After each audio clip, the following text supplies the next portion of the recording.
Hi, I'm Malika Bilal. I'm Femi OK. You're in The Stream.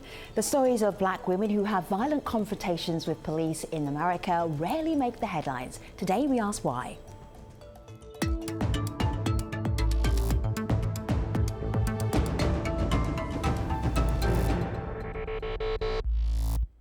Rekia Boyd, India Kager, Michelle Cusseau.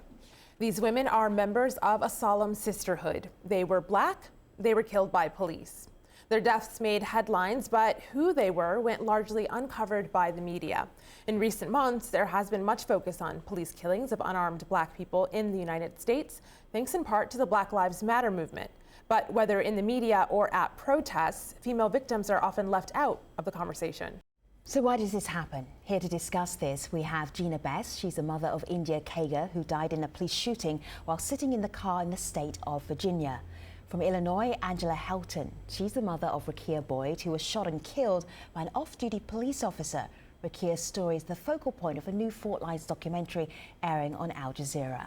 From Phoenix, Arizona, Frances Garrett. She's the mother of Michelle Cusseau, a mentally ill woman shot and killed by police while in her home. And in Las Vegas, Nevada, Sharon Cooper. She's the sister of Sandra Bland, who was arrested during a traffic stop and found hanged in her jail cell 3 days later. Welcome everyone to The Stream. Thank you. Let me just show you Sandra Bland, and you can actually see her here. These are some of her videos. She was so social media savvy. I just want you to remember what she looked like, because it's been a while since her story was in the headlines. But Sharon, your sister's story, it made the headlines. People were talking about it. She became an icon. Why do you think that was? What happened in the community that made Sandy's story so important and it was out there? I think it was a two-pronged approach. I think one of the things that we were so fortunate to have happen to us is that we had a groundswell of support at the Chicago level. All right, we're going to get back to Sharon in just a moment. That just froze there, the Skype froze there, but we'll get back to Gina. When I said that this story went out there and Sandra Bland's story was out there, you were nodding, you recognized that. I'm sure you remember that time when you saw that story. Absolutely. When I first saw the story of Sandra Bland, yeah. Horrific, horrified, because it was beyond belief. But yet it occurred, and little had I known 2 months later I'd be sitting in a situation where my own daughter was murdered. Sure. You're looking so poised right now. Yes. There's a moment where you go from being a private citizen to when people were talking about you, talking about your family. Yes. What was that moment like? Surreal. First of all, to even receive notification that your loved one has been so abruptly stolen and taken, it fractures the psyche because you really don't know how to react or what's going to be like to navigate that. But I'm sitting here poised, the makeup, that's not the way every day. I'm going to show something here. There's a video that you shared. Just looking back here to see. All right, February the 10th, you went on Facebook. Why did you jump on Facebook? I want to hear why, and I'm going to play the video. Oh, yes. That in and of itself, the backstory with what happened that particular day is once this happens, you lost a loved one, it permeates every area of your life. I had been grieving privately, trying to protect my 18-year-old. Her name is Summer. She speaks fluent Arabic, by the way, and was walking around just feeling so desperate and broken, didn't know what to do. So I wanted the world to share and invite them in. A little piece of your distress. And then some. Let me just play it. Yes. I had decided to keep my grief private and home, but today I have to record. I want the world to know what a mother goes through when your child is stolen and executed for no reason. India Kager, my daughter, was 27 years old, 27, my baby, sitting in a car at a 7-Eleven with my 4-month-old grandson Roman in the backseat. Virginia Beach Police SWAT, not a regular uniform team, the SWAT team ambushed my daughter's car, blocked her car. They threw a flashbang grenade at her car, knowing she was in the car, knowing my grandson was in the car. They fired 30 rounds. Gina, you had 1.9 million viewers. What was that saying to you, the fact that so many people saw that and shared it? I want and were everyone touched to by it? know that I had never uploaded a video to social media in my life. That was the very first video. Again, out of desperation, I sat on the floor. What does that say? Well, one thing I would hope it doesn't say is that they're mesmerized or amused by the sensationalism, because that's not the reason why I did it. I wanted everyone to know that she was a person. My daughter, a beautiful young woman who was in her car and no one knew, and it was desperation because she was being ignored. My daughter was being ignored. When it traveled so quickly, I was befuddled by that. That was never the expectation. It was something that I just didn't know what to do with myself, because that occurs. You go into a fog and you aren't sure of which direction to take sometimes on a daily basis. And for me, I began to live and was forced to live life 1 nanosecond at a time. And it pains me to see that, because the emotion is something that we go through. I experience daily, sometimes several days. You know, I cry torrential tears that are, my pillow is saturated. And I see she's nodding, she knows what I'm referring to. You don't know what to do with the emotional upswell, or I'm gonna call it a cyclonic amalgam of emotions. It's confusing. You mentioned what you want the world to know about your daughter. Yes. I'll venture to say some people online already know. So this is a tweet circulating on Twitter. This is Barbara. She says, this is violence towards women vets. Navy vet India was murdered by police in Virginia. And she includes a picture of your daughter with your grandbaby there. Yes. But online people are saying not enough people know. So we got this tweet in from Kanika. She says campaigns like Say Her Name are helping. They still have a long way to go. She says Black women are barely mentioned when we talk about police violence. So one of those names that people online say need more recognition is Michelle Cusseaux. You see this hashtag here, hashtag Say Her Name, again and again and again and again. This is a tweet from someone named Dove. Francis, what do you want the world to know about Michelle? Well, first of all, that Michelle was a person. Michelle was a loving person, kind and giving, and in need of help.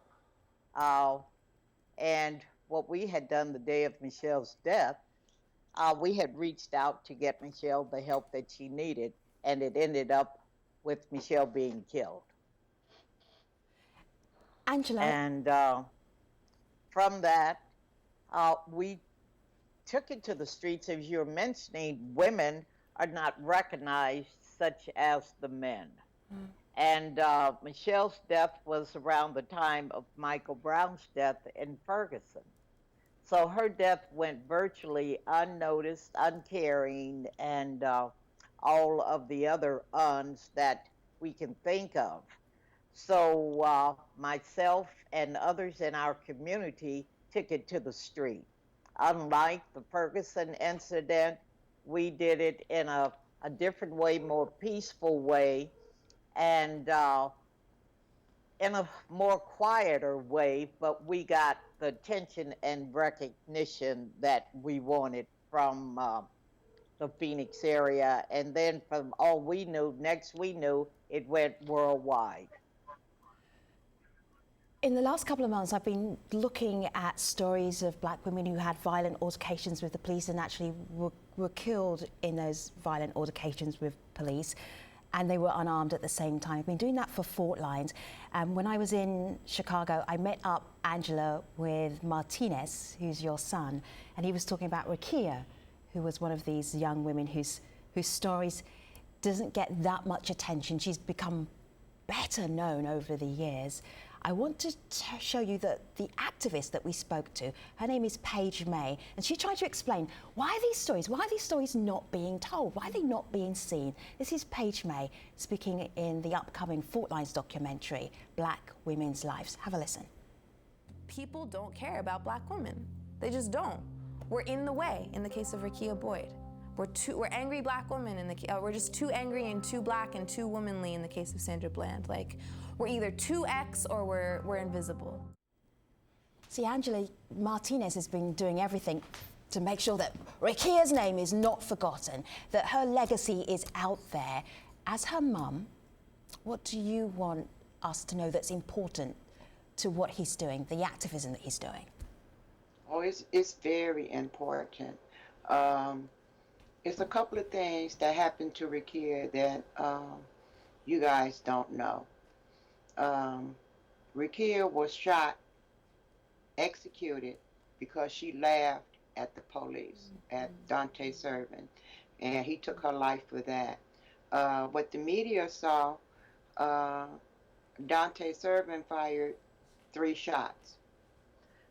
When my baby got shot, you know, the little yellow cones went from A to M, and you're going to tell me that you only fired 3 shots? When my baby got killed, they would not let her, the ambulance, come to pick her up. They had to take out the gurney. The police were standing there drinking coffee or whatever. They had to take the gurney, roll it down the street to put my baby on. They would not move. Okay? The hospital, my daughter laid in the emergency room from 1:30 a.m. until 6:30 a.m. She was pushed against the wall and everybody bypassed her. When, I forgot what the doctor's name, when she came on duty, she felt that, you know, Rekia had a faint pulse. So she tried to save her, but she couldn't. You know, I know how you mothers feel, but tell me, have you seen your child? The place where she was shot, brain matter all over the ground, and her lip gloss, because she loved lip, her brains was all over the alley. You know, and that hurt me so bad, because that was my baby. And this is the first interview that I'm giving, and it probably would be the last, because I don't give interviews. But it hurt me so, so bad, especially the way that I found out. And until this day, no one has ever apologized for the death of my child. The only thing that they did, they came to her funeral with a bag of bloody hair in her purse and gave it to me at her funeral. Well, see, she's gotten, you know. So Gina, go ahead. You know, to echo. I haven't. I'm sorry. I haven't really grieved. Not yet. But I know Why, how you Angela? mothers feel. Why? This was 2012. I can't bring myself. I haven't been to the cemetery since they laid her headstone down, and that's been 4 years. I haven't been to the cemetery. I can't bring myself. What I'm thinking is my daughter was so outgoing. I'm thinking that she's visiting someone and she'll be home later. I haven't really came to terms with her being gone. I don't know why. When Angela is speaking to, can I interject? Yes. And I apologize, Ms. Gina. You know, I always want to make sure that I'm clear that, yes, I represent the family of Sandra Bland in the capacity of her sister. But I do have a 4-year-old daughter. So from mother to mother, I understand that type of hurt. And what I'd like to speak to, one, I'd like to say to Miss Angela, kudos to you for your courage. I understand how difficult it is. Martinez and my older sister have actually forged a bond because we are Chicago based. And so they have taken a lot of strength from one another. And I will tell you that the reason that families can't bring themselves to go to the cemetery and can't bring themselves to go and visit their loved ones is because when we are wrapped up in the civil and criminal litigatory matters of the deaths of our loved ones, that is having to relive the tragic events that transpired with them over and over and over again. The trauma that is there. Yes. Re-traumatized, and the Band-Aid that is continuously ripped off the wound as soon as it attempts to close a very little bit, there is either a development in either one of our individual cases, or unfortunately there is a new development that a new family has to go through, whether it be male or female. And so we are then re-traumatized by that. That is so very real. And so the encouragement that I would like to give to you, Miss Angela, and to the rest of you all on the panel, if you haven't done so already, as mothers, we have the tendency to be the nurturers. That is what we do. But self-care is so vital. important. Yes, it is. It is vital. It takes time. And I can't tell you what the time frame is on it, but I will tell you that as much as you miss Rakia and Gina and Michelle, you have to take care of yourself because you matter. You really do. And Sharon, So I want to pick up on a point that Sharon made and that Angela made, and I'll direct it to you because I heard a call there to the mothers, who are going through this, to people who can relate to this. This is a call that we actually got in a video comment as well. This is Valerie Bell, the mother of Sean Bell. You might have heard the case of her son. She explains what happened. Have a listen. I'm the mother of Sean Bell, 50 shots, November 25th, 2006. I'm here to speak as a mother, speaking as an activist for my son who does not have a voice right now because he was killed unjustly by the NYPD. We, the mothers, need to stick together in this movement to help each other to make a change in this world today. A change for me would be holding the police officers accountable for what they do to the young black men and Hispanic men of this world today. It's been happening every day and every week. So many different states you hear of unarmed men being killed unjustly. So today, mothers and women, let's stick together and do the work that's needed to be done to make a change in this world today. So Gina, she talks about the mothers coming together to then affect change. Yes. Is that something you can relate to? Absolutely. We labor to birth our children, but we're also now laboring in their death. And one thing that's very prevalent, unfortunately, in the United States history is this. Not too long ago, 1920, we had to fight for the right to even vote. There was always been a level of invisibility as being of a gender of a female, which is unfortunate because that has translated into other areas of societal, if you want to call it an acceptance, in terms of how we're looked upon as lesser than our male counterparts. Now, I'm not here to bash men. I am here to acknowledge the fact that when it comes to why it is that our young females are not receiving the media coverage, it speaks to a larger ill, and I think that is one that is, where are we on the strata of society as a whole, or just in humanity as a whole? When Ms. Bell just spoke of mothers coming together, I'm part now of a group called the Coalition of Concerned Mothers, because we saw that in what Sharon was referring to in self-care is that we are nurturers. We birth our children, we take care of our children. A lot of times we're wearing many hats, we're having to pay the bills. Well, we get lost and we become ill and we become entrenched in those expectations. And then unfortunately, like in our case now, and I see she's nodding her head, that we don't know how to extricate ourselves from that and then focus on what has happened to our loved ones, Rakia, India, Michelle, what has happened to Sandra. What the outgrowth of that is one of alienation. And the greater need to then coalesce as women and then mothers. I noticed something else, and it may be just because you said yes to being on this program. So there's something about you that you feel that you go beyond your individual tragedies. What do you think, Francis, that unites you all to then go on and do something more? Yes. I'm looking here on my laptop, Francis, here. City of Phoenix Police Department, Phoenix Police Enhancing Community Outreach. They are doing that because of what happened to your Michelle. daughter, Michelle, something that you pushed for. Tell us about that. Okay, after Michelle's death, my thing, I met with them. Unlike the other mothers, I did get apologies. Simply because Michelle was shot and killed in her home, and by a pickup squad that was to go to Michelle's home, pick her up and take her in for treatment. That never happened.